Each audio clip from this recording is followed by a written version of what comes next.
Fala galera, eu sou o Thales Gomes e esse é um episódio do Papo de Gestão, um podcast do G4 Educação em que eu converso com os maiores gestores do Brasil. Aqui você vai aprender as lições que eu gostaria de ter escutado na minha trajetória e vai participar de conversas com pessoas que eu admiro sobre gestão, liderança, alta performance e outros assuntos que são necessários para você ser um líder 4.0. E no final, não esquece de ir no Instagram do @G4 Podcasts para me falar o que você está achando sobre esse projeto.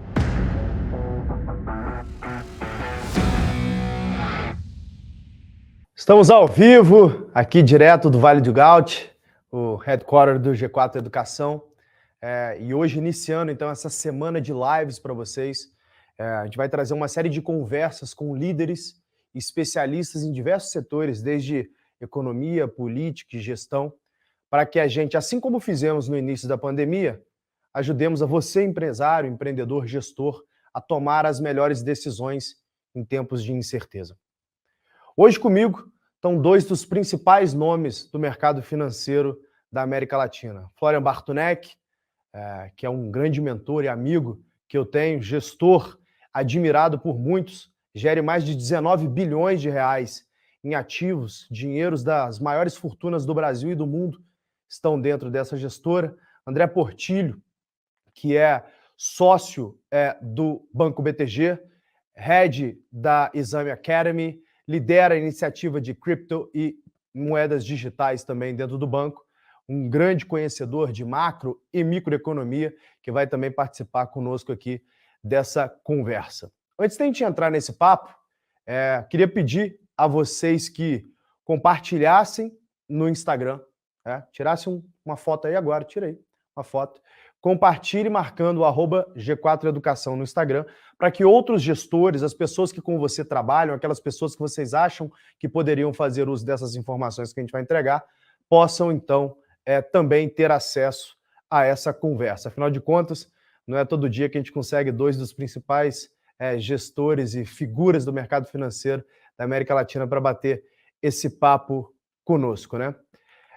Como no G4 só ensina quem faz, não poderia ser diferente hoje. Então, por isso que eu trouxe aí o Florian e o André para bater esse papo com vocês. E hoje vocês vão entender o que está acontecendo no Brasil e no mundo e qual que é o seu papel como gestor, né? O que você, como gestor, como empreendedor, pode fazer dado esse momento de incerteza. O que eventualmente a gente pode trazer de informações que você possa usar nesse momento de incerteza. Antes de começar essa live com vocês, eu comecei um livro novo do Henry Kissinger, que chama Leadership. E nesse livro ele pega 6 dos principais líderes do último século e coloca as lições que esses líderes extraíram com base na sua história, né? E uma passagem do Kissinger que me chamou muita atenção é sobre o papel da liderança, né? O papel da liderança é, então, coletar o máximo de informação possível em tempos de incerteza e ali, mesmo que as opções sejam muito narrow, né, sejam muito... esqueci a tradução para o termo narrow, gente. Como é que é o nome disso? Apertadas, né? Se é muito afuniladas, né? Ele tem que, então, tomar essas decisões, por mais difíceis que elas sejam, né?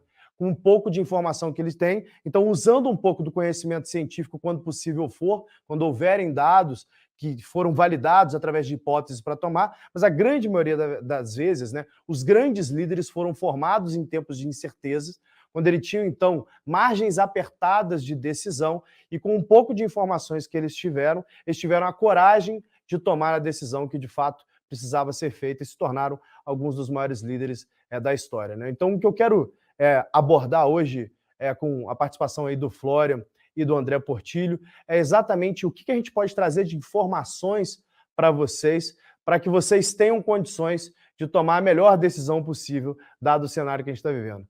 Então, queria dar as boas-vindas aí, boa noite, Florian, direto de Boston, e André, que está aqui nesse frio chuvoso de São Paulo. Obrigado, guys, por participar dessa conversa conosco aqui. Boa noite, Thales. Boa noite, Floriano. Não sei se o Floriano já apareceu para você aí, Thales. Ele não apareceu ainda. Não, mas ainda nem não. Sabia que ele tá...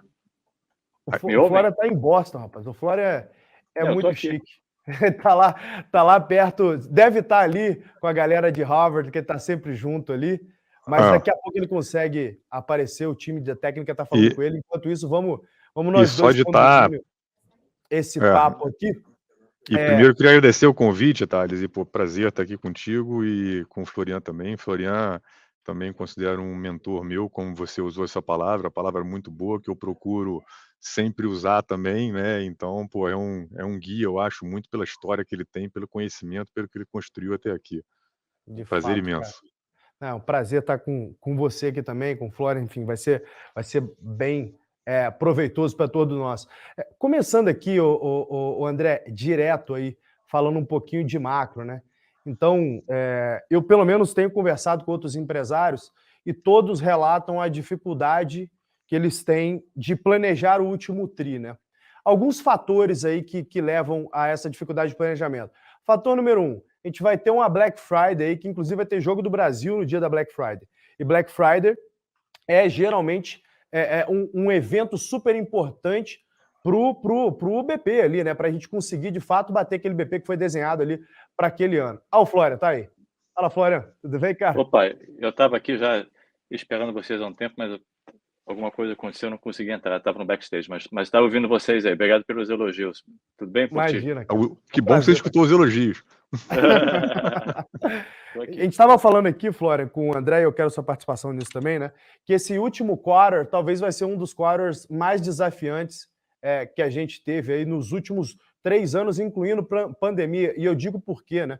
Porque o mais complexo, pelo menos na minha visão como gestor, é tomar decisão quando há um momento de incerteza muito grande. Porque quando há um momento de certeza, por exemplo, eu tinha certeza que a pandemia ia ser um desastre em termos de vendas, ia ser um desastre em termos operacionais. Acabou que se provou que foi até o contrário em alguns segmentos, né? Mas foi uma surpresa boa. Mas a gente tinha mais ou menos um direcionamento que seria um problema ali, né? Nesse exato momento, o último quarter, estava falando com o André aqui, Flávio, a gente vai ter uma Black Friday, que é um evento importantíssimo para o BP de qualquer empreendedor, principalmente quem trabalha com varejo, que é no dia do Jogo do Brasil. A gente vai ter Copa do Mundo, a gente vai ter eleições que tudo indica que vai para segundo turno, então que vai se estender um pouco mais.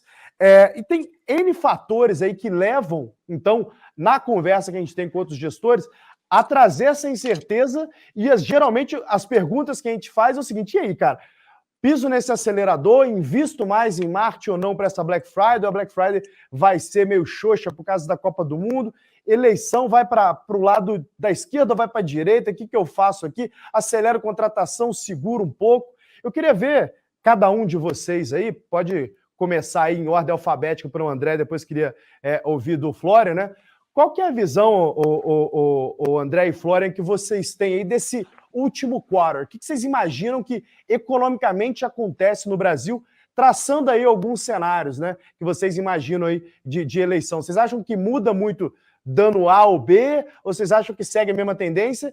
E haja visto esses eventos, né, que a gente tem de Copa do Mundo, junto com Black Friday e eleição no meio desse período, o que você acha que acontece aí em termos de vendas de varejo, de produção industrial? Como é que está a visão de vocês? Vou falar bem rapidinho aqui para dar a escada para o Florian, Thales. Você já mencionou os eventos todos, acho que talvez seja um ano aí muito ímpar em termos de confluência de fatores importantes, né? E a gente, por exemplo, aqui está discutindo já Black Friday, o que a gente faz, o que não faz. Eu acho que assim, são eventos, Copa do Mundo para alguns setores é ruim, né? Porque o Jogo do Brasil para tudo, não sei o quê. Então, assim, para Black Friday, eu acho que vai ter uma tendência de antecipação muito grande, tá? Justamente por causa disso. E agora, querendo ou não querendo, são eventos que mexem muito com, acho que com a emoção, com o imaginário, principalmente aqui do brasileiro, e dependendo da área de atuação aí, acho que dá para, se for criativo, dá para você aproveitar desse tipo de evento. Isso falando mais do lado, sei lá, micro, vamos falar assim, né? Porque, de novo, os eventos estão aí, você pode não fazer nada e ficar com medo, ou você pode botar a cabeça para funcionar e tentar aproveitar dos eventos que são dados, vão acontecer, estão na equação, né? Do lado mais macro, cara, até o final do ano, a gente tem muita coisa para acontecer aqui nesses próximos meses, principalmente vindo lá de fora. A gente vai discutir mais isso aqui, não vou entrar tanto, mas sim, tá um período bem desafiador. E Eleição também, cara, não sei se a gente tem que já aprofundar aqui, eu acho que tem que ser o mais pragmático possível em relação à eleição. A gente tem algumas visões aqui de que, independente do lado, algumas coisas, pelo menos inicialmente, tendem a caminhar bem, dada a consolidação que a gente já tem aqui no Brasil, tá? E até porque, economicamente, o Brasil está, vamos assim, está na frente do ciclo, né? Então, assim, nossa inflação já está apresentando sinais de queda, nossa taxa de juros provavelmente já fez o high, já fez o mais alto que tinha que ser, e também, sim, depende, tá bom, se voltar, tiver que subir um pouquinho mais, provavelmente não é que vai mudar de ordem de grandeza, enquanto lá fora a turma ainda está mais atrás nesse ciclo. Dado tudo isso, eu não acho, assim, acho que tem que ser... cautela nunca é demais, mas não acho que é para ficar na toca, não. Tá? Eu acho que tem que botar a criatividade para funcionar e aproveitar esses eventos. O André tá falando para dar uma pisada no acelerador, Florian. Você ficou com medo da declaração do Jeremy Powell? Você acha que temos que dar uma pisada mesmo? Porque o Brasil tá diferente, por estar na frente da curva. Não, é o seguinte, obrigado, Thales, obrigado. Portilho, bom te rever de novo. Eu te admiro, assim, Thales, porque eu acho que, assim, você sabe que eu tenho uma pegada, assim, uma preocupação de educação, né, de ajudar as pessoas e tal, em diversas áreas. Tal. Eu acho que você tem um papel importantíssimo de ajudar as pessoas e de genuinamente se interessar porque os empresários melhorem, porque a gente às vezes fala assim, porque o empresário grande e tal, não sei o que, papapá, mas esse grande empresário tá bem cuidado, né? Assim, tipo, não acho que sei lá, o dono da Localiza, o dono do Pão de Açúcar tá mal cuidado. Agora tem milhares por aí que não tem o mesmo acesso que o dono da Localiza. Estou inventando as lojas Renner, sei lá, do Pão de Açúcar, de qualquer dessas empresas, da Ambev e tal, tem, né? Eu acho que você tem um papel fundamental de genuinamente se interessar por eles e de ajudá-los, né? Então, obrigado pelo convite, é um prazer estar conversando com os teus sócios, que são todos sócios seus no final das contas, né? Tudo uma sociedade, tudo uma grande sociedade, né? Não tem aluno, não tem professor, não tem A grande comunidade. cliente, não tem cliente, não tem nada, é tudo uma grande comunidade, um querendo se ajudar e tal, não sei o que. Tá. Vamos lá, é o seguinte, eu acho que o que eu aprendi, eu vou responder o curto prazo, vou falar um pouco mais do longo prazo. O que eu aprendi é o seguinte, foi assim, se eu chegasse para sei lá, Federico Trajano da Magalu, ou por Eugênio Zagotes da Raia do Brasil, há 20 anos atrás, ou há 15 anos atrás, assim, olha, vai ter Brexit, vai ter uma mega crise financeira global, alguns bancos americanos quase vão quebrar. Você vai ter uma mega recessão com 2 anos seguidos de contração econômica, lá 15, 16, né? Que o PIB encolheu, né? Que é coisa quase nunca tinha, acho que nunca tinha acontecido 2 anos seguidos, né? Você vai ter impeachment, vai ter outro presidente entrando, esse presidente vai ter um escândalo, aí depois vai entrar o tal de Bolsonaro. Como é que é? Não, mas Bolsonaro não pode ser, tá? Não, vai entrar o Bolsonaro, tá, não sei o quê. Aí você vai ter um boom de tecnologia, você vai ter um colapso de tecnologia, você vai ter um negócio chamado Covid, que a gente vai ficar em casa meses, não vai poder comprar nada, tudo online, tal, não sei o quê. Talvez o Fred Trajano, o Eugênio Zagotes ou o Eugênio Mata Localiza não tivesse falado assim, não vou fazer nada então. Então vou parar de investir, vou pegar o dinheiro, botar todo em tesouro direto, ou vou, sei lá, investir no exterior, porque, com isso tudo não tem chance da minha empresa ir bem, não tem chance do Brasil dar certo.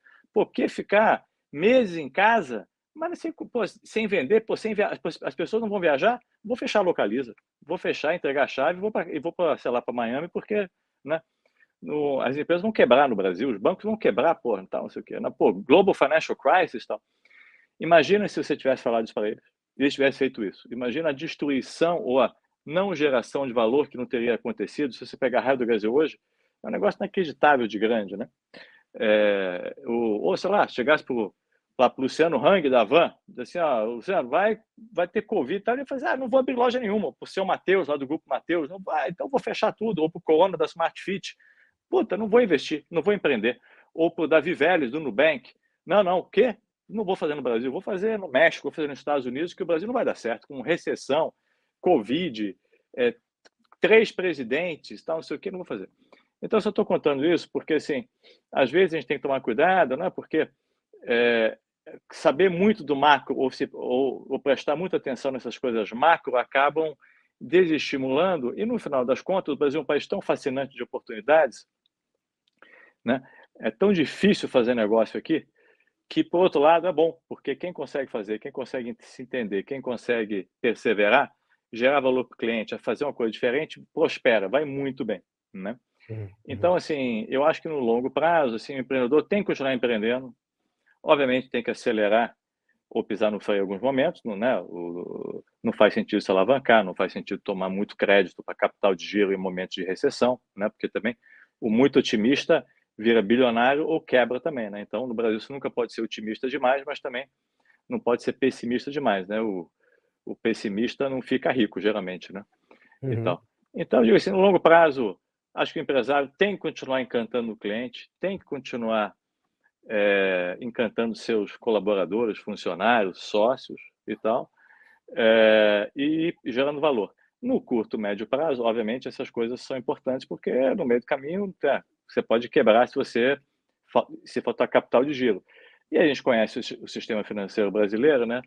Por mais que os bancos queiram realmente ajudar o empreendedor tal, mas nas crises os bancos se retraem e não tem crédito, né? Então, né? Então, eu acho assim, nas próximas semanas, meses, é muito difícil saber o que vai acontecer. Não acho que o Brasil, né? O Brasil é aquele país que sempre te decepciona, né? Quando você acha que vai para o vinagre, não vai, porque sobrevive, as pessoas se viram, se mexem.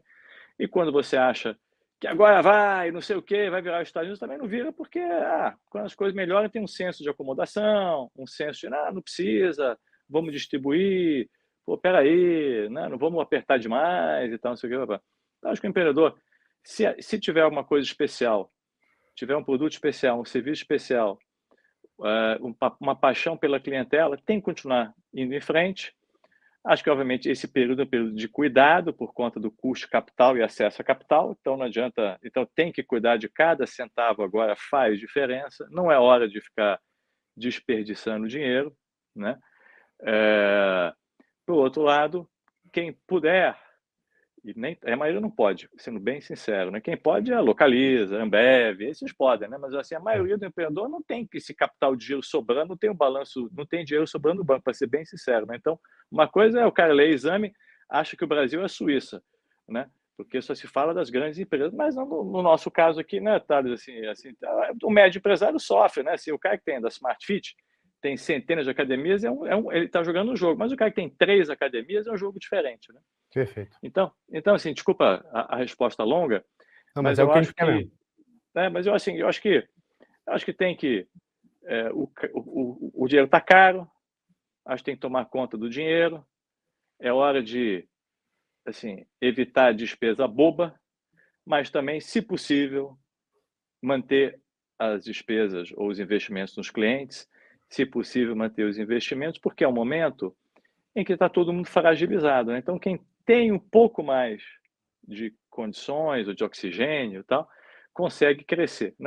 O Brasil é um país, como eu falei, cruel para fazer negócios, porque tudo é difícil e tal, não sei o quê, mas, por outro lado, assim, se você tem uma robustez e um balanço cuidadoso, tal, não sei o quê, nas crises você vai avançando. Então, assim, se você olhar historicamente, os fortes no Brasil ficam mais fortes. Também é cruel isso, né? Porque o forte, quem tem balanço tem acesso a crédito, quem tem balanço tem capital de giro, né? Pô, hoje é o momento de quem tem capital pedir mais prazo para os fornecedores ou pedir desconto. Dizer assim, vem cá, se eu fizer uma compra um pouco maior, me dá um descontão, pô, né? Me dá um descontão e com isso você consegue uma vantagem em relação aos concorrentes. Então, assim, respondendo a tua pergunta agora de vez, assim, acho que se o empreendedor tem um negócio especial, né, está crescendo e pode, porque é fácil ficar dizendo assim, não, você tem que, vamos para cima, porque agora é a hora, os competidores estão fragilizados, vamos para frente, que não sei o quê, papapá. O cara fala assim, pô, mas não tem, pô, não tem capital de giro, Flora. Pô, você está falando isso pro dono da, sei lá, pô, pro dono da Equatorial, pô, pro dono da VEG, não para mim, né? Mas acho que tem que apertar o cinto, é hora de é hora de não investir em você. Sabe se o cara, porra, quero ir para Miami passear e tal, não sei o quê. Cara, guarda esse dinheiro, investe no teu negócio, investe no teu cliente, tá? Aproveita, entendeu? Que se o teu competidor está lá fragilizado, aproveita, guarda o dinheiro que você ia para assistir, sei lá, para assistir o US Open, sei lá quem vai, e pega esse dinheiro, ou ia tocar de carro, pega esse dinheiro, investe no negócio, investe no cliente, e porque é hora de quem puder avançar mesmo, com cautela. Não acho que a eleição, obviamente, acho que candidatos diferentes vão ter efeitos diferentes na economia, mas também não acho que vai ser assim, tipo, um vai ser um espetáculo, outro vai ser um desastre, e vice-versa, né? Acho que meio que vida que segue, e a gente tem instituições relativamente fortes, então o presidente não manda sozinho, o Congresso não manda sozinho, o Judiciário também não manda sozinho. Então, assim, estou menos aflito com a eleição, estou mais aflito com acesso a capital, taxa de juros e tal, que para o empreendedor é complexo, sabe? Porque no final do dia o cara vive no capital de giro, né? O cara não vive lá no mundo da Forbes, o cara não vive no mundo, porra, da CNN, o cara vive no dia a dia no capital de giro, tá? Mas não pode abandonar o cliente e tem que ser criativo nessas horas, e eu acho que você, Thales, tem essa capacidade, esse conhecimento de tentar achar formas criativas para ajudar os empreendedores nessa hora a continuarem encantando os clientes sem precisar gastar uma fortuna, dado que está todo mundo meio fragilizado. Então, como é que eu consigo captar mais clientes, encantar os clientes, oferecer um serviço melhor, usando menos dinheiro, fazendo menos óbvio? Então, tem que ser criativo, e aí eu acho que você pode ajudar, que você sempre fez isso, Thales. Perfeito, Florian. Excelente análise. Para quem está entrando agora, inclusive, gente, a gente tem boa parte das pessoas entrando aí. O Florian Bartunek é um dos principais gestores do Brasil e da América Latina, tem mais de 19 bilhões de ativos sob gestão na Constellation. O André Portilho, um sócio do Banco BTG, head da Exame Academy, head de moedas digitais ali no Banco BTG, uma enorme experiência também no mercado financeiro. Eu trouxe esses dois gênios do mercado financeiro para trocar essa ideia com a gente aqui, para ajudar você, empresário, empreendedor, gestor. A gente geralmente fala, Florian e André, aí são pessoas que representam, né, o empresário pequeno e médio, que basicamente está falando de mais ou menos 676 milhões de CNPJs que competem aí, pessoas que fazem de 1,5 milhão a 500 milhões de reais de faturamento por ano. Esse é o grande público que a gente tem aí do G4, né? São essas pessoas que a gente se dedica a ajudar a educar, a trazer ideias, a fazer o que o Florian estava falando agora, né? Trazer formas criativas e mais eficientes para a gente poder, no final do dia, agradar o patrão, que o patrão é o cliente, né? É esse cara que, como dizia Sam Walton, né? Que é o único que consegue demitir todo mundo, desde o presidente até o estagiário, simplesmente pegando o dinheiro dele e levando para o competidor, né? Eu queria até trazer um pouco para você, André, acerca esse último tema que o Florian trouxe aí. O Florian, então, um dos principais gestores aí da América Latina, falou: olha, eu não estou muito aflito com eleição, não. Para mim, acho que para um lado ou para o outro, o mundo vai seguir, está tudo bem, eu confio nas nossas instituições. Queria entender um pouco da tua visão aí, André. O que você está vendo aí para eleições? Como é que fica o Brasil aí, de um lado para o outro? Cara, em primeiro lugar, assim, só um adendo aí, o Florian deu alguns exemplos aí dos últimos, sei lá, 5, 6 anos, mas se a gente pega a nossa história aqui, é sempre isso na equação, né, Florian? Essas confusões no Brasil, esses problemas são da equação. Meu pai é pequeno empresário e eu vivenciei isso na pele a vida inteira. Aí, plano cruzado, plano não sei o quê, folha de pagamento, capital de giro, aí inventa um produto novo para vender, isso aí é da equação, quer dizer, esses problemas vão aparecer, então, assim, como é que se lida com eles, né? A eleição, cara, eu concordo bastante com o Florian, Thales, porque, assim, primeiro, vamos lá, a gente não tem uma democracia como a americana, mas a gente já andou um pouquinho nessa estrada, né? Então a gente já tem instituições muito mais fortes que no passado, pô, a gente tem aí eleições que funcionam também há bastante tempo, e o presidente, embora tenha poder, esse poder é bastante dividido, ele não tem, porra, assim, o cara não faz o que quer, né?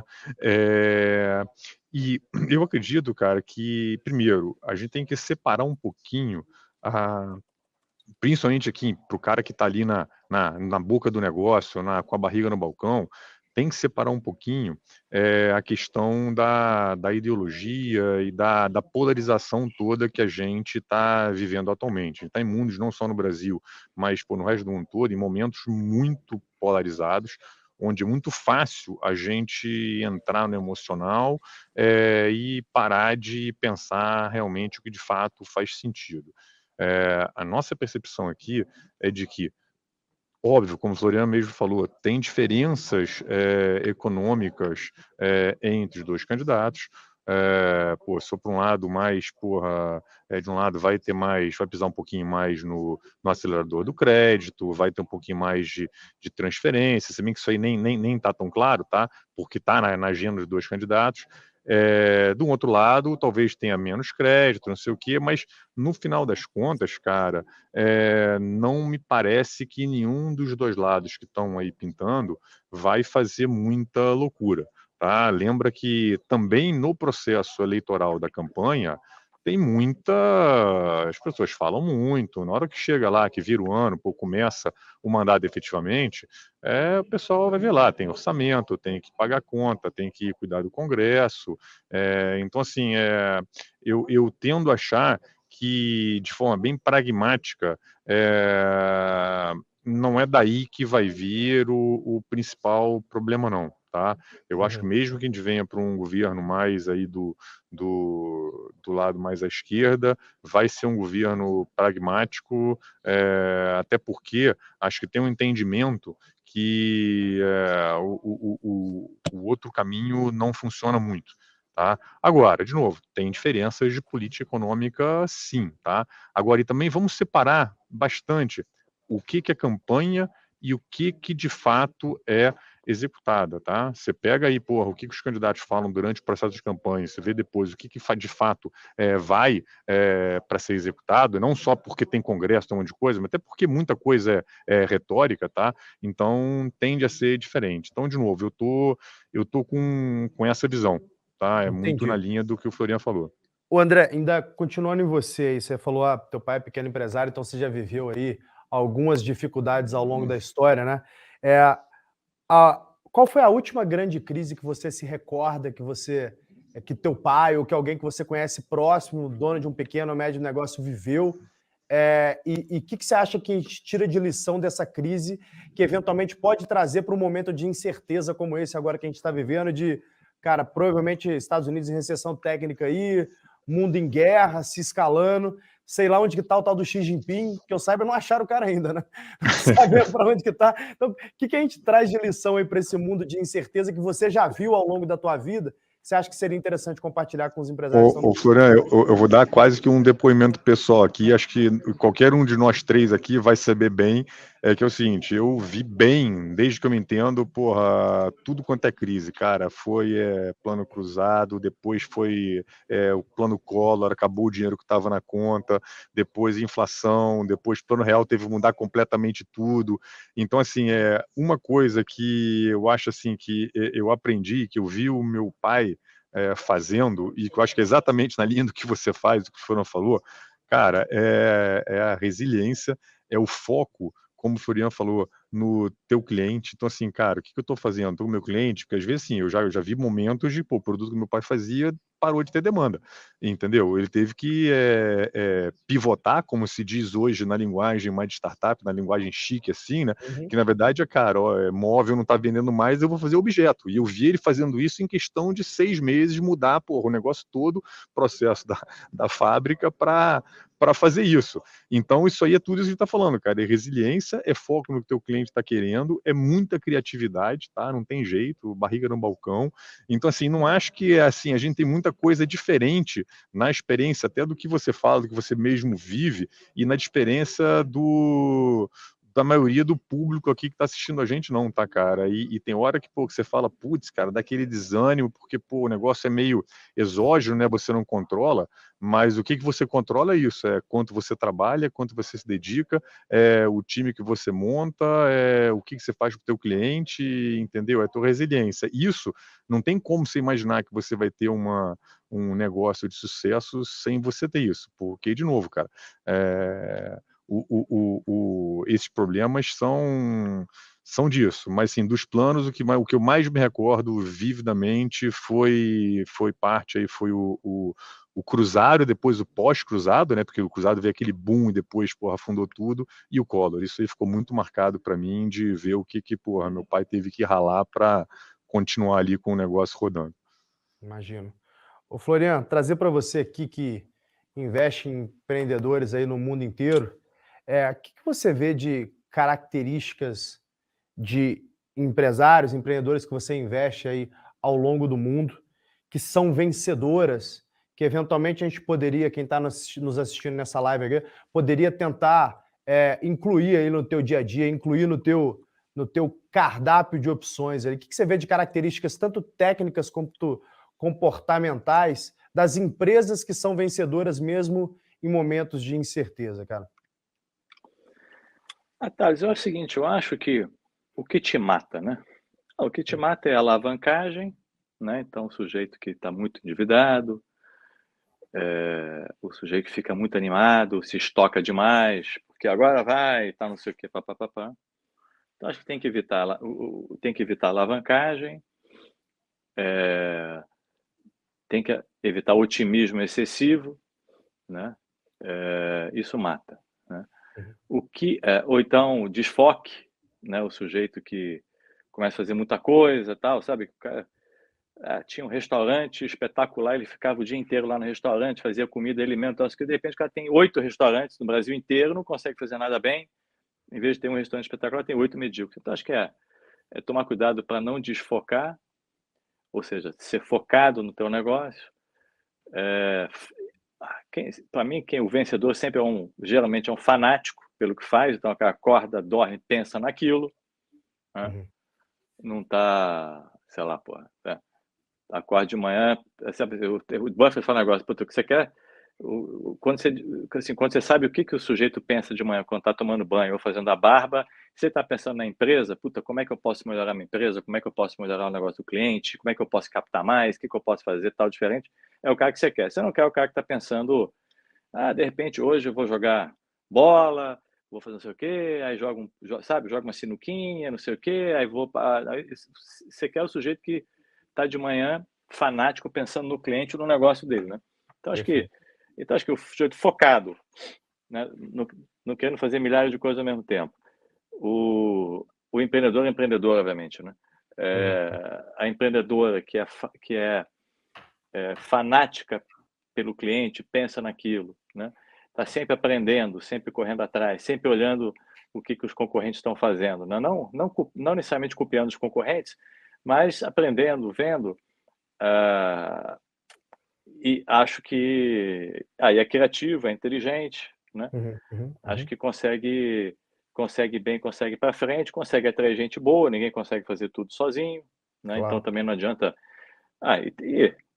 Assim, tem que ser, que é uma combinação difícil, né? Que tem que ser otimista, porque o otimista é que faz as coisas, né? Tipo, vamos abrir uma loja, vamos abrir um negócio, vamos fazer não sei o quê, tal. O pessimista fica em casa, não faz nada, né?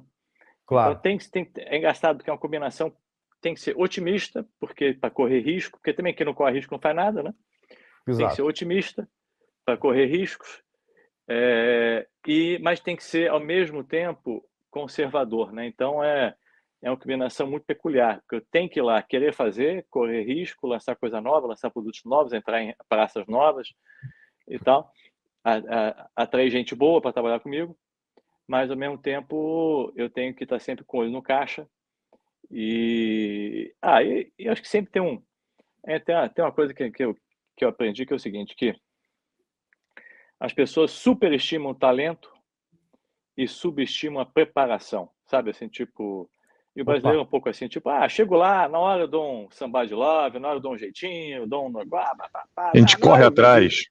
A gente corre atrás, jeito. na hora eu me viro, dá um jeito, tal, não sei o quê. Na hora a gente dá um jeito lá, tal, não sei o quê, papá. E a minha experiência pessoal, pelo menos, é que quem vai preparado, quem estuda, quem pensa, tal, não sei o quê, se prepara, tem uma vantagem enorme, né? Então, assim, acho que é um pouco isso, Lázaro, assim, evitar a alavancagem, estar sempre perto do cliente, ouvindo o cliente, se preocupando com o cliente, ser otimista o suficiente para ir para frente, não ficar parado, mas ir para frente com estudo, sabendo fazer, não é fazer maluquice, né? Então, tipo, Claro. vamos abrir um monte de loja aí, depois a gente vê o que dá. Esse negócio, depois de ver o que dá, não dá certo, porque o Brasil é um país cruel nesse aspecto, né? Como ele é muito volátil, você vai ser pego em algum momento de calça curta, né? Então tem que. Então, acho que é um pouco isso, sim, mas Uhum. eu procuro uma pessoa fanática, que percebe uma dor do cliente e quer resolver essa dor, e que é gente boa e que com isso consegue atrair gente boa. Babaca ou atrai babaca ou não atrai ninguém, né? Então tem que ser gente Perfeito. boa querendo fazer o negócio e para fazer juntos, né? Porque, pô, Claro. sozinho não faz nada, né? E uma coisa que você falou aí, eu achei interessante, assim, você falou sobre a capacidade de preparo, né? E eu sei porque a gente é amigo na física, então eu vejo o tanto que você estuda, né? Você na Uhum. posição que você está constantemente fazendo cursos, estudando. Todo mês você me manda alguma aula com algum professor de alguma faculdade Ivy League aí, pô, a gente vai fazer uma aula aqui na Constellation, tal, então eu sei o tanto que você estuda, que você realmente vive isso que você está pregando, né? E eu sinto que o empreendedor brasileiro, o empresário brasileiro, por muito tempo, ele sempre foi muito mais no feeling, o que é importante, eu não estou tirando a importância do feeling, né? Muito mais no feeling do que na preparação, né? E um pouco do que a gente faz no G4 é exatamente isso, mostrar para ele que, olha, se você se preparar, você obviamente vai estar em uma posição de vantagem, né? Então, os mais de 30 mil alunos que a gente tem aqui que se prepararam, a gente vê na prática essas pessoas conseguindo fazer negócios melhores, né? Então, antes de continuar o episódio, eu quero te fazer um convite. Se você é um gestor, você precisa saber que empresas que não evoluem morrem. Por isso, criamos a Imersão do G4. Ela possui 3 pilares. Primeiro, conteúdo de altíssima qualidade que trazem as práticas das empresas que mais crescem no mundo para o seu negócio. Segundo, mentorias em que você pode tirar as suas dúvidas com os mentores, como eu, e que não são professores, mas sim empresários bem-sucedidos que já passaram pelos desafios que você está enfrentando hoje. Terceiro, networking com outros gestores, pois sabemos que a jornada do empreendedor é solitária. E por isso, oferecemos um ambiente onde você pode fazer relacionamentos e também negócios. Se você quiser ser mentorado por mim e outros empreendedores, é só entrar em g4educação.com/mentoria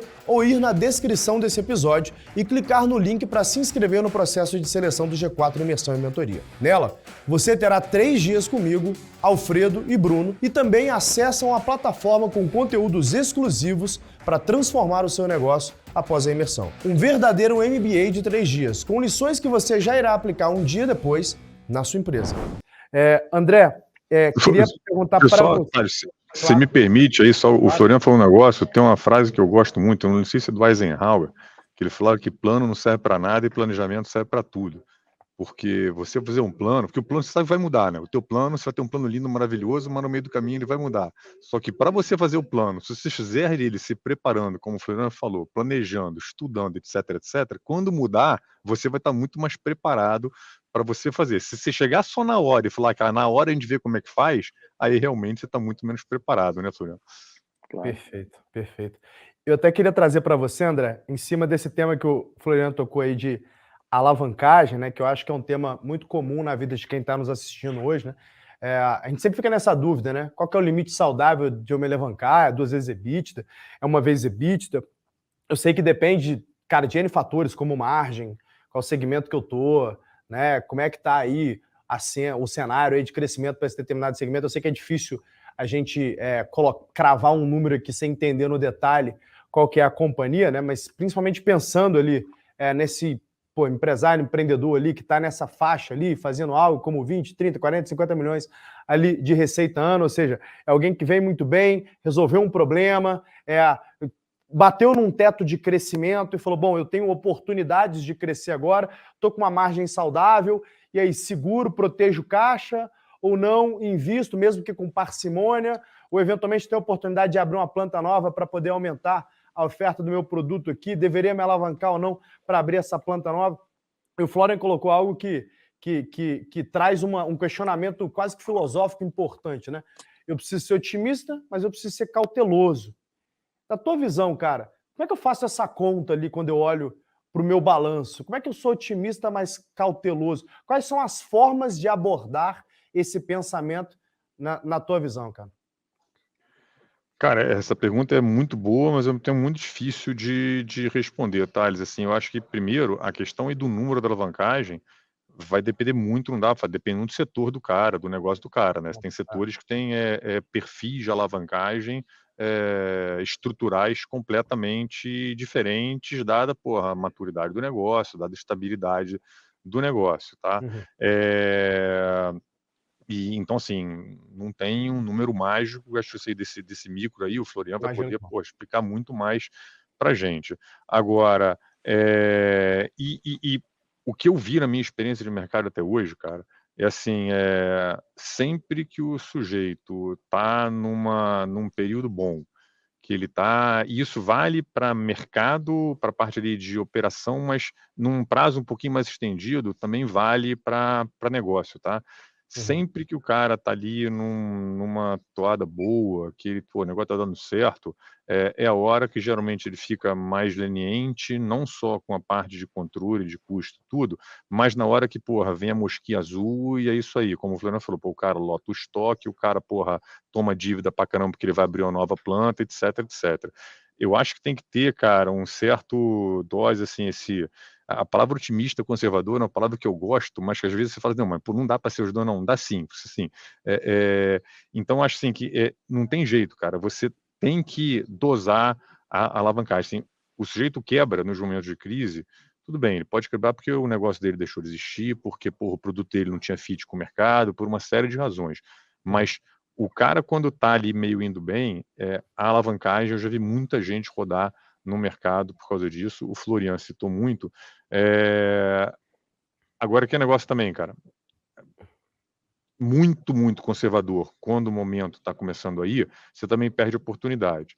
Então, assim, o olho no gato, outro no peixe. Eu não sei se eu tenho de resposta de um número para te dar, tá? Mas, Não, assim, tranquilo. cara, porque Eu é acho que o número impossível, seria cara. difícil mesmo. Eu estava tentando pensar aqui, É, eu não sei se o Florian quiser contribuir, a forma de eu abordar essa questão, porque realmente é super complexo, né?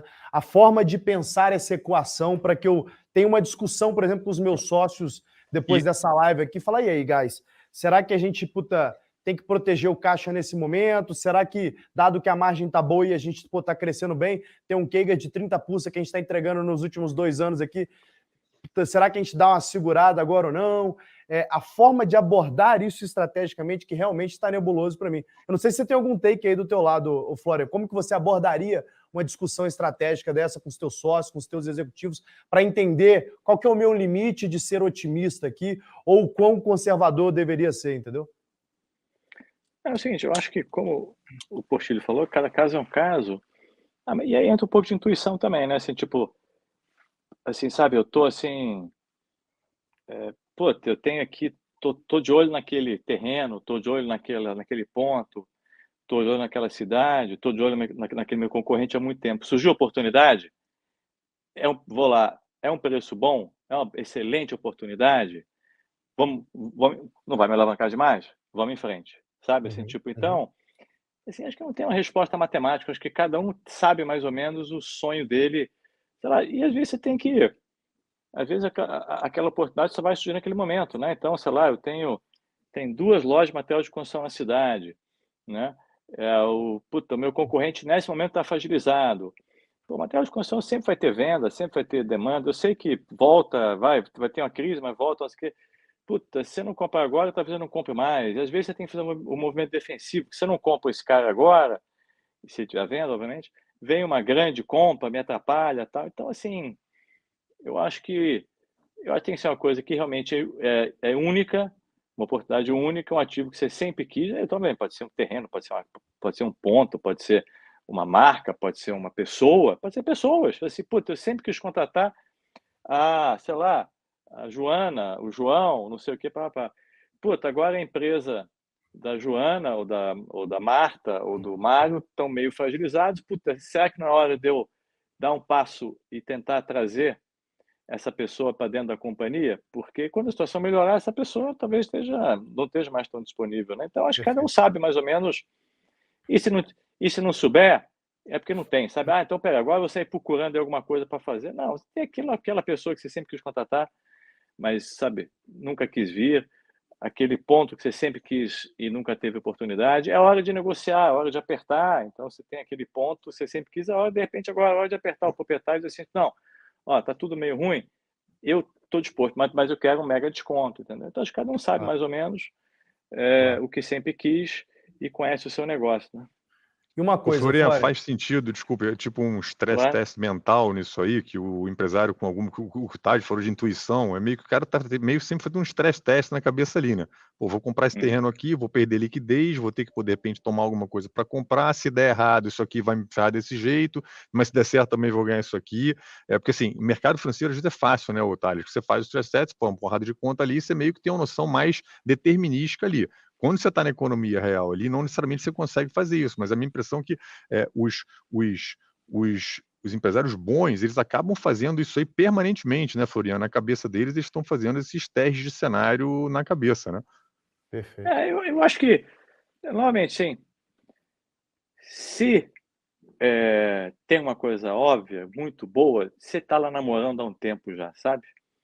Então, assim, a minha experiência é essa. Minha experiência também é que se o sujeito que está ouvindo a live fala assim, puta, mas peraí, o que eu posso fazer agora? Não tenho nada em mente, pelo menos não tem.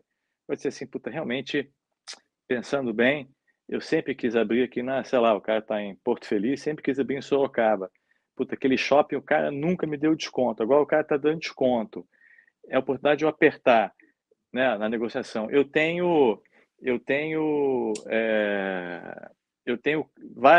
Não vai me apertar demais.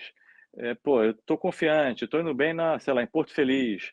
Então, puta, tem chance, fiz as contas, pô, tem pessoas, não sei o quê, quer saber? Acho que faz sentido. Então, acho que o empresário, a minha impressão é que o empresário meio que sabe? Eu sempre quis, puta, eu tenho uma franquia, tá dando certo, puta, a loja, desculpa, a marca sempre quis que eu abrisse uma nova, eu sempre tive medo. Puta, agora o cara está querendo me dar um desconto, quer aproveitar, um franqueado dele está querendo abrir mão, é oportunidade e tal. Não vai me alavancar demais, porque também você não pode apostar, sabe? Se der errado, você não pode quebrar, né? Uhum. Então, acho que cada um sabe mais ou menos o seu negócio.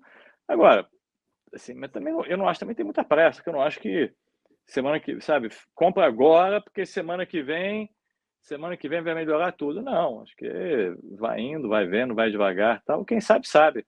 E quem não sabe é porque talvez não tenha mesmo, melhor ficar quieto, focar no seu negócio. O que não pode fazer, se possível, né? Eu não quero aqui ficar falando coisas pensando numa empresa supercapitalizada e tem muita gente que pô, tá vendendo almoço para pagar janta, mas o que não deveria fazer é piorar serviço, economizar em marketing, esse tipo de coisa, porque você não recupera depois, né?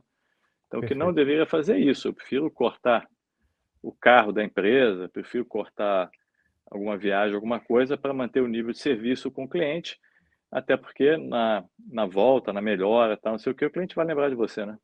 Com certeza. Eu acho que isso, inclusive, essa discussão que a gente está tendo, isso leva muito em consideração o nível de maturidade da companhia, né? Então depende de que momento de maturidade que eu estou para que eu possa tomar esse tipo de risco, para que eu possa tomar esse tipo de decisão, né? O que eu tiro de lição do que vocês estão falando aí, André e Florian, basicamente é o seguinte, olha, eu não acho que eleição vai mudar tanto para um lado nem para o outro, não vai ser um negócio radical de mudança, né? Acho que as coisas continuam, né? O mundo segue tanto para um lado quanto para um outro, porque vocês ambos concordam que vocês confiam nas instituições. Entendo que, dado o cenário que a gente está vivendo, né? Principalmente cenário de incerteza lá fora, eventual recessão técnica dos Estados Unidos, por mais que o mundo esteja essa bagunça, o Brasil está um pouquinho melhor organizado, nosso Banco Central está à frente da curva, diferente lá agora que o Fed está correndo atrás. A gente viu das últimas 3 declarações do Jeremy Powell, eu pelo menos fiquei bem surpreso assim com a última, né, que é quando ele falou, olha, o problema é muito grande mesmo ali, porque eu realmente achava que ele ia fazer ali, ia falar, olha, vai ter mais um 0,75 aí, mais uns 2, 3 vezes, e depois vai se ajustar, mas não, parece que da última vez que ele falou, olha, vai ter mais arroxo aí, não sabemos para onde que vai esse negócio. Então, isso preocupa, mas de fato a gente tem conseguido controlar. O nosso Banco Central agiu antes, então a gente sabe melhor lidar com isso, né? O fato que o Brasil especialista nisso muito mais do que o Banco Central americano. Então para o Brasil, talvez a notícia não seja tão ruim. E aí o que a gente pode fazer como gestor, como empresário, né? A gente pode, como você, André e Florian falaram, né? Tentar não se alavancar muito, né? Se há oportunidades claras, talvez esse seja o momento. Se não há oportunidades claras, que eu esteja namorando, que eu esteja vislumbrando há muito tempo, talvez é porque não está na hora de tomar um risco que eu não tenha maturidade para tomar, né? Abrir novas frentes, seja novas praças, sejam novos business units, ou seja, eventualmente novos pontos, talvez não seja a hora nesse exato momento, porque eu não estou vislumbrando isso há muito tempo, então nada me obriga a fazer isso com pressa, como eu imaginei que eventualmente seria um call de vocês aí no início dessa live. Eu estou surpreso, porque eu realmente achava que eventualmente o pessoal vai falar, cara, se for para um lado, acho que a recomendação é essa, se for aquela, está mais claro para mim que o negócio mais estabilidade do que a gente imaginava, né? Caminhando para o final aqui, mas eu queria deixar mais uma pergunta para vocês, que é uma dúvida que eu tenho. Principalmente se a gente começa a falar aí do ponto de vista de aproveitar. Eu estou falando para esse cohorte de companhias que estão no momento de maturidade um pouco maior, que tem acesso a capital. Será que está na hora de, eventualmente, eu me alavancar para fazer um potencial M&A, porque eu sei que uma determinada companhia que tem uma sinergia importante está, de uma certa forma, fragilizada. A gente viu os valuations ali de tech no Brasil caíram 50%, né, de um ano para o outro. Então, eventualmente, eu sou a companhia que eu estou capitalizado, eu tenho acesso a capital. Eu vejo uma companhia que tem uma sinergia importante, que vai entregar valor, essa sinergia, se eu trouxer para dentro. Será que está na hora de eu tomar um pouquinho de risco aqui, ser um pouquinho mais otimista, e eventualmente me alavancar para fazer esse M&A, ou eventualmente talvez espero um pouquinho o ano que vem para ver para onde que vai esse negócio, para eu tomar esse tipo de decisão? Queria ver a opinião de vocês dois aí. Pode começar por você, Flória, depois quero ouvir você, André, a tua visão. Eu queria trazer um pouco, inclusive a visão ali de ativos digitais, eu quero trazer um pouco de você de Web3, tal, como a tua visão. Diga aí, Flória. Não, acho que... assim, acho que eu falei, assim, acho que... sei lá, eu tenho 100 unidades qualquer no caixa. Tem a oportunidade que eu sempre quis. Por 50, eu consigo negociar bem, vou em frente.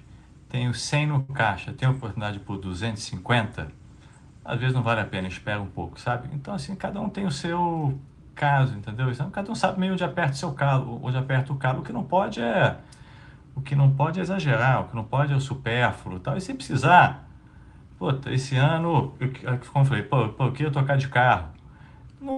Fica um ano a mais com o mesmo carro e bota o dinheiro na empresa para crescer, para ganhar o cliente e tal, não sei o que nessa hora, sabe?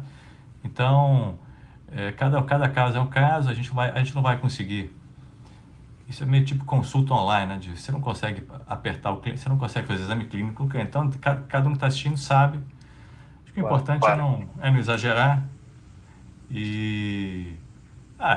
tem um certo tempo, como eu falei, não é que amanhã tá tudo resolvido, não acho que nem um ganhando, um candidato ganhando e outro candidato ganhando, os mercados vão, agora vai tudo bem, o juro vai despencar, não, o juro vai continuar alto por algum tempo.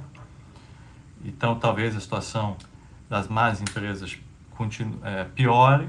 Então, acho que tem que ter um pouco de paciência, mas ficar de olho, assim, o que eu não queria é que olhasse para trás e falasse assim, é a grande chance da minha vida fazer aquela expansão, fazer aquele investimento. Ou ao contrário, né? Assim, tipo, a gente está falando só de ataque, também tem defesa, né? Assim, tipo, e se for defender, defende isso. Novamente, anda de Uber, mas não demite as pessoas boas da empresa, sabe? Assim, tipo, porque não vai contratar de novo, é difícil, não sei o quê. Então, tá assim, vende o carro, anda de Uber, mas mantém as pessoas mais importantes da sua companhia ali, sabe o quê? Ridículo se o sujeito, troca de carro, vai para Miami, mas, e demite gente, sabe? Assim, tipo, gente boa, né? Às vezes precisa demitir, infelizmente, porque a empresa mudou, mas eu acho que é foco total na companhia agora, foco total na empresa, esquece um pouco a física e acho que é isso. Quer dizer, mas, assim... Isso aqui nem remédio também, né? Cada paciente reage de um jeito, tem um remédio dela para cada um, tal, não sei o quê. Então, isso é a minha visão geral, assim. Não tem regra, não tem... não sou dono da verdade, não sou... assim, tipo, eu tô... Assim, é a mesma coisa que prescrever um remédio sem estar vendo cada paciente individualmente, né? Então eu estou prescrevendo um remédio assim, em geral para todo mundo. Mas elas também são regras que não faz mal a ninguém, né? Você tomar cuidado com caixa, né? Não fazer besteira, não abandonar o cliente, pô, agora tá perto do cliente, né? Tá ajudando, tá com barriga no balcão, né? Pô, ela tá lá entendendo, conversando, vendo, tá perto do cliente, não é tá se escondendo. Às vezes dá vontade de se esconder, né? Porque a situação tá difícil, né? Mas eu acho que é um pouco isso, Thales.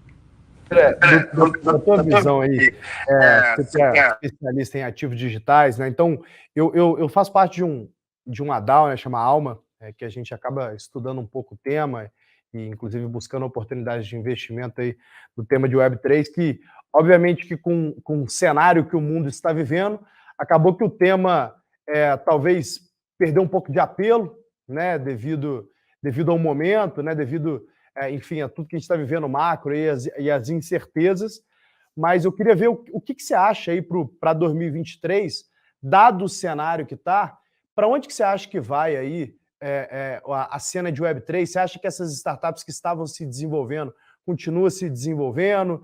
Você acha que a NFT dá uma estacionada e agora chega num preço que deveria ser mesmo? Talvez estava com excesso de otimismo ali. Queria ver um pouco da tua visão aí de 2023 para ativos digitais, aí se você puder falar um pouco também da tua visão de Bitcoin, o que você acha que vai acontecer, até para a gente entender, eu que sou um investidor, né? O que eu faço agora, né? Será que eu aporto? Será que eu seguro? Fala um pouco da tua visão para a gente. Show, vou ser bem breve, tá? E antes, até concordando com tudo que o Floriano falou, que para mim nessa coisa toda é preço. Se o preço for bom, a oportunidade for muito boa, vale a pena olhar. E eu estava rindo aqui enquanto o Floriano estava falando, porque nessa coisa de segurar o caixa da empresa, vender o carro, eu já passei por isso várias vezes, vi passando por isso várias vezes. Tem que pagar folha de pagamento, não sei o que, apertou não sei o que, vende o carro, depois compra outro, entendeu? Então eu me vejo muito nessa situação. Cara, a gente está vivendo um momento peculiar nessa parte toda, vamos falar assim, de Web3 e cripto. Primeiro, Thales, porque assim, a gente está muito no início, principalmente quando a gente fala de Web3, tem muita coisa para ser construída de infraestrutura, de Web3 e até de cripto como um todo. Mas eu tentando olhar para trás para entender o que aconteceu, a gente tem um movimento de estouro de bolha clássico, né? O mercado aí de cripto caiu 80% desde novembro do ano passado, na média, um pouquinho mais, um pouquinho menos, dependendo do que eu vejo muita semelhança ao que aconteceu lá de final de 99 até 2002, com a própria internet, naquele primeiro boom que teve do .com. Agora, tem algumas características que eu acho que você está perguntando para 2023, tá? Eu vou falar que assim, eu acho os próximos 2 a 3 anos vão ser muito ricos em termos de desenvolvimento nessa tecnologia. Por que eu acho isso? Por olhar um pouquinho o que aconteceu no passado, por entender a quantidade de capital que ainda tem para ser investido nisso, por incrível que pareça, o capital que você tem disponível para investimento nesse tipo de setor, ele assim sempre diminui um pouquinho, os investidores ficam um pouquinho mais conservadores, mas o capital está aí.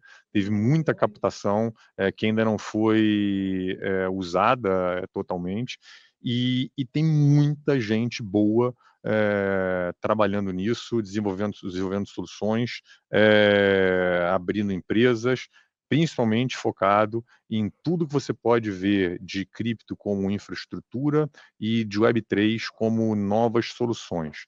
NFT para mim, a gente vai passar daquele hype que a gente teve simplesmente de colecionáveis, não que isso vai acabar, tá? Isso sempre existiu e sempre vai continuar existindo, talvez você tire um pouco do hype de preço, mas você vai começar a ver os usos de fato que NFT pode dar, que são muito mais amplos do que apenas colecionáveis.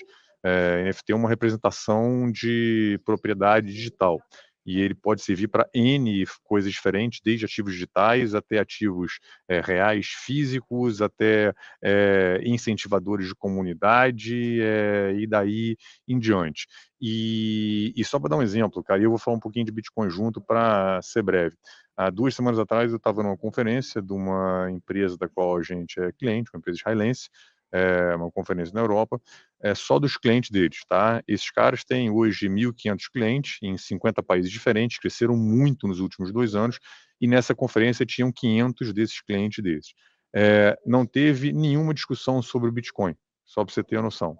A discussão ficou totalmente centrada em infraestrutura, tecnologia, regulação, Web 3.0 e em termos de qual o caminho que vai, qual o tipo de desenvolvimento. Então, assim, e tudo discussão muito rica com gente que está ali na ponta desenvolvendo soluções para isso aí. Então, assim, por um lado, ainda está muito no início, mas, por outro lado, a gente vai ver muito desenvolvimento nesses próximos 2, 3 anos. E no momento em que o mercado, em termos de preço, está muito ruim, você acaba meio que limpando todo mundo que não tem modelo de negócio, ou que não tem uma base mais sustentável, e acaba ficando aquele cara que, o cara ou é mais capitalizado, ou tem um modelo de negócio melhor, ou conseguiu achar um produto que tem mais fit com o mercado, tá? E isso é muito importante para o setor, porque, assim, cada vez mais está deixando de ser, cripto é Bitcoin, entendeu? Bitcoin é uma tese das tantas que existem em cripto, mas essa parte de tecnologia, como infraestrutura, vai crescer muito nos próximos anos. Eu acho que eu nunca conversei com o Florian a respeito disso, mas é uma conversa que eu vou querer ter muito dele quando eu tiver oportunidade para tentar a gente puxar um pouquinho do cérebro dele, entendeu? Então, e Bitcoin, cara, assim, Bitcoin tem uma tese meio que de uma opcionalidade, tá? Eu acho que ainda vai encontrar muitos problemas regulatórios. As pessoas confundem muito que, isso é uma reserva de valor, é anti-inflação, e até agora não funcionou para nada disso, né? Hoje é um ativo de risco, então caiu como qualquer ativo de risco caiu. Então, assim, mas tem boas pessoas, bons investidores que encaram a tese do Bitcoin como uma opcionalidade, seja ao dólar, seja a um sistema de transações mais abrangente e mais agnóstico no mundo. Então, essa tese, para mim, faz sentido e por isso que ele tem algum valor, tá? Agora, está muito dependente do case macro. Não, tô super alinhado contigo. Acho que o blockchain, né, que é a tecnologia aí por trás do Bitcoin, ainda vai ser amplamente aí desenvolvida. Acho que o Web3, na minha opinião, aí, e blockchain itself, né, eu acho que tá, cara, que é o computador na década de 80, assim, sabe? Então não tem nenhum sistema operacional para que o Average Joe consiga operar esse negócio. Então está só no início. O que é obviamente, bom, né? Tem aquela hype ali, né, André? Mas é o que é bom, né? Tem oportunidade de desenvolver coisas para fazer a experiência melhor, né? A gente está justamente nesse período, entendeu?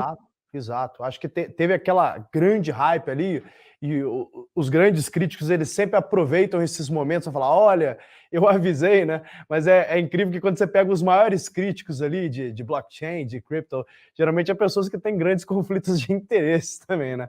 Que aí acabam sendo grandes críticos. Senhores, eu queria agradecer muito a presença dos dois, foi um prazer debater Brasil, debater um pouco de mundo aí e cenários de incertezas com vocês, André e Florian. Muita gentileza sua, Florian, está em Boston nesse exato momento, abriu tua agenda para falar com a gente. Você também, André, parar um pouco do teu dia a dia aí no BTG para falar conosco, né? E no final do dia, gente, assim, como diria Barão de Mauá, né? Um dos meus maiores heróis e para mim o maior empreendedor que já pisou aqui nessa terra Brasília, né? O melhor programa econômico do governo é não atrapalhar aqueles que produzem, investem, poupam, empregam, trabalham e consomem, né? Então, ao invés de a gente ficar colocando as nossas esperanças, os nossos negócios na mão de um burocrata, lembra que eles têm a agenda paralela deles. E quem vai fazer a diferença nos nossos negócios somos nós mesmos.